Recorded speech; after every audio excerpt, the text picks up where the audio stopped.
What is up, family? So last week I said we were going to go over exercises and how to develop your mental faculties to the highest potential, right?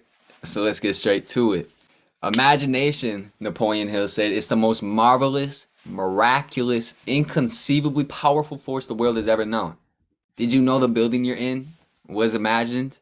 Like nothing but an image in somebody's mind at one time, right? When you get a picture in here, you've gone there, right? That place exists. There is a place. I posted on my story a while back that there is a place, right? And in order to get there, you have to vibrate at their frequency, right? Because of that image, you've raised yourself, you've put yourself at a higher frequency of thought, right? Nothing is created or destroyed. So whenever we build an image in our mind, we're capable of doing it. Right? Imagination is what you use to take something that is non-physical and turn it into something physical. Right? When you create an image of something you want in your mind, you've raised your frequency of thought to that level and you're capable of doing or getting it. Edgar Allan Poe said, "They who dream by day are cognizant of many things which escape those who dream by night." Right? Daydreaming is more deliberate than just dreaming and makes it more effective in opening your mind to possibilities. Right? So take time in your daily disciplines to fully relax and let your mind wander. Right? Amuse yourself by thinking about specific ways you would like to see your life improve, and it will soon become a habit. Right? And one day, your daydreams might become a reality. Right? When President John Kennedy asked Dr. Wernher von Braun, "What will it take to carry a man to the moon and bring him back safely?" He answered him in 5 words: the will to do it, right? The will allows you to hold one idea on the screen of your mind to exclusion of all outside distractions that are begging for your attention through your physical senses, right? It gives you the ability to concentrate and focus your attention on one thing. So after this call, I want you guys to spend a few minutes to answer the following questions with complete honesty, right? 1, where in your life are you using concentration to sabotage yourself? 2, are you spending more time focusing on what was or is and what you don't want, or where you're going and your goals? And number 3, if you knew without a doubt that your will alone could change your present circumstance, would you have the discipline to focus on the good?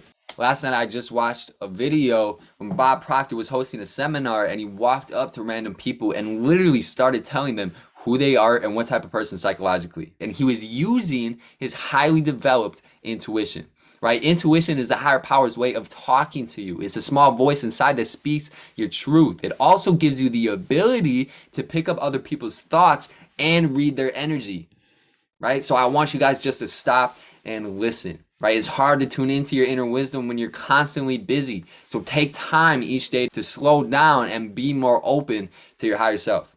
Right? Intuitive messages are subtle and can fade from your conscious mind very quickly. So write them down immediately, even if you can't act on them right away.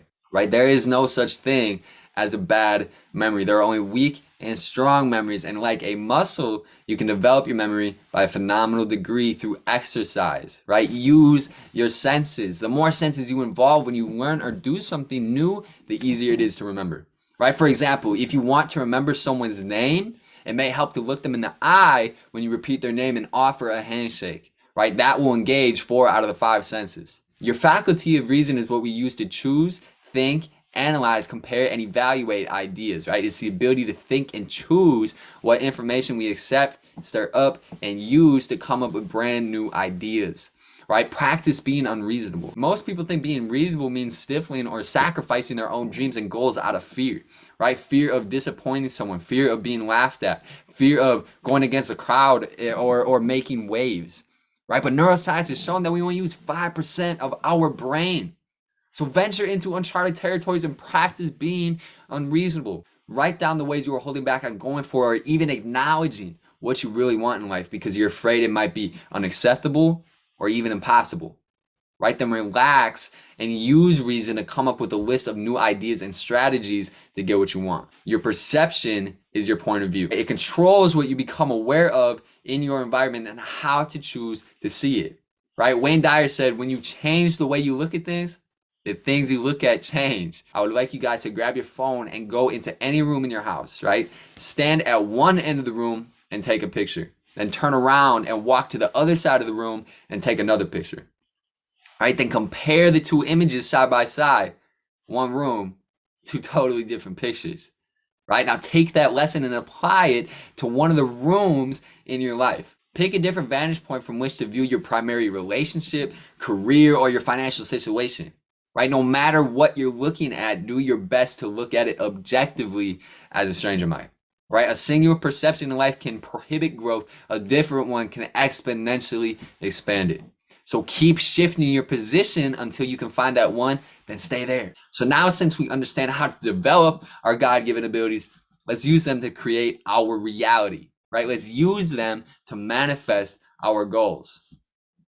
In Think and Grow Rich, Napoleon Hill said, remember too, that all who succeed in life get off to a bad start and pass through many heartbreaking struggles before they arrive. Arrive meaning become successful. The turning point in the lives of those who succeed usually comes at some moment of crisis through which they are introduced to their other selves. Guys, after studying this book and applying the knowledge within it, the only thing that has really changed to allow me to hit previous goals and milestones is my perception of my life, right? Of my world. And that's something you can change just like that. Right? If you're not doing well or you're listening to everyone, especially about the economy right now, you're going in the wrong direction.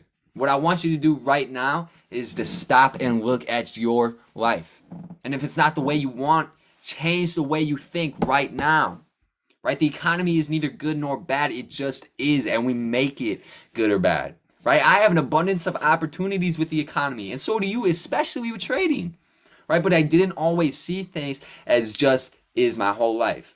It didn't start till I actually picked up this book. Right? I've been in a crisis state and still go through shit. But I have a goal to hit 12 million by 25. I don't know where the money is going to come from, but you know what I've learned? We don't have to know where the money is going to come from. Right? You don't have to know where it's going to come from. We only have to know it's going to come. Now, what I want you to do is something that I did is I want you to write down your goal somewhere where you can see it every single day and put it in your phone so you can see it constantly.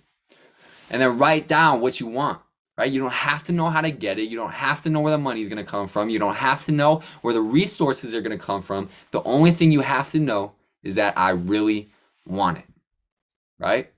Now, what you have to know is that the economy is neither good nor bad. Your thinking is what makes it good or bad, right? As far as I'm concerned, the economy is phenomenal.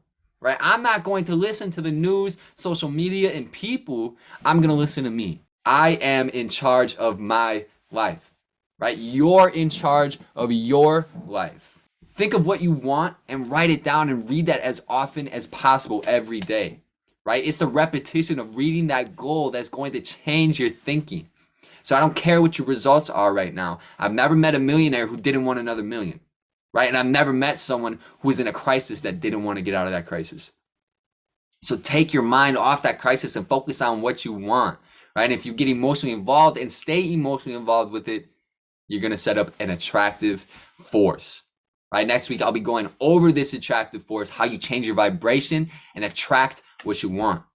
Okay? It is phenomenal information. I appreciate you guys hopping on and expanding your mind to what's possible. You aren't ordinary. You were born to be extraordinary. Let's go take time and think big about our goals so we can create our own reality. And I'll see you guys next week.